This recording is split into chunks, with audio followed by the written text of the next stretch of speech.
So in this video, we're going to talk about filling data within a row or column.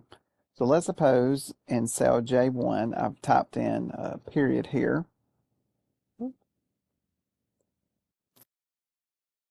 And let's suppose that I want to have 5 periods. So I'm going to type in number 1 in cell J2. And next thing I'm going to do is I'm going to type in the second number. Let's suppose I wanted to add 1 each time. So I'll type 2 in cell J3. I'll then highlight the data, and then bottom right black cross my fill handle. I'll drag it down until I get all I want. So maybe I just want 5 periods. If I didn't want 1, 2, 3, 4, 5, maybe I want just a bunch of ones.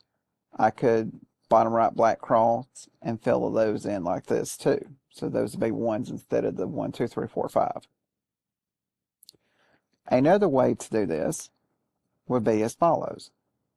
So I'll start again by typing 1 in J2. And then with that number now being highlighted, we're going to go to the Home tab.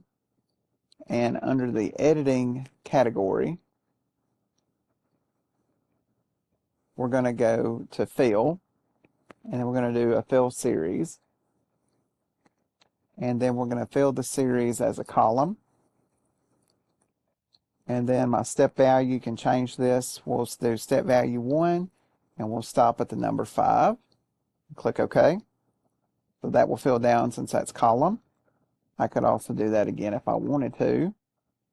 And I could change this to let it be rows. And maybe I want to carry this one out to 7, let's just say. And click OK there.